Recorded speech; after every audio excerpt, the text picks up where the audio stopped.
എല്ലാവർക്കും വണ്ണമാണല്ലേ? വണ്ണമില്ലാത്ത ആളുകൾ ഇല്ലാന്ന് തന്നെ പറയാം. ഇന്ത്യൻസിൽ ഒരു 40 വയസ്സ് കഴിഞ്ഞാൽ 3 പേരിൽ ഒരാൾക്ക് വണ്ണമുണ്ടെന്നാണ് വണ്ണമുണ്ടെന്നാണ്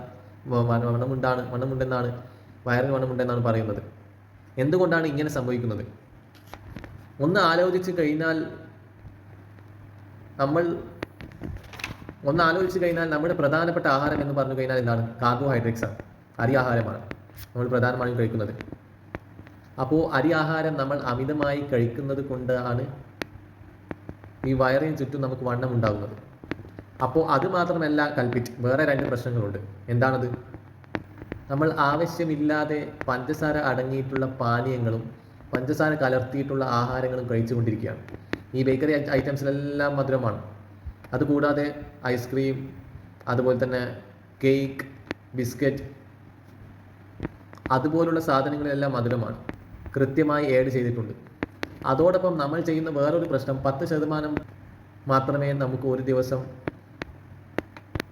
വേണ്ടത് നമ്മൾ കഴിക്കുന്നുള്ളൂ. അപ്പോൾ പ്രോട്ടീൻ്റെ അളവ് കൂട്ടുകയും കാർബോഹൈഡ്രേറ്റ്സിൻ്റെ അളവ് കുറയ്ക്കുകയും ചെയ്യുക. അതോടൊപ്പം പഞ്ചസാരയെ പൂർണ്ണമായും ഒഴിവാക്കിയാൽ നമുക്ക് എന്താകാൻ പറ്റും? വയറ് നമുക്ക് കുറയ്ക്കാനായിട്ട് സാധിക്കും.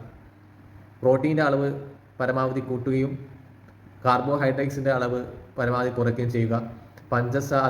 അതേപോലെ തന്നെ പഞ്ചസാര പൂർണ്ണമായും നിർത്തിക്കഴിഞ്ഞാൽ നമുക്ക് വയറ് കുറയ്ക്കാനായി സാധിക്കും. ഇത് വളരെ പ്രധാനപ്പെട്ട ഒരു കാര്യമാണ്. കാരണം അത്രമാത്രം ആളുകൾക്ക് വയറ് വന്നുകൊണ്ടിരിക്കുകയാണ്. ധാരാളം ആളുകളുടെ അറിവിലേക്ക് ഈ വിവരം അറിയിച്ചു കൊടുക്കുക.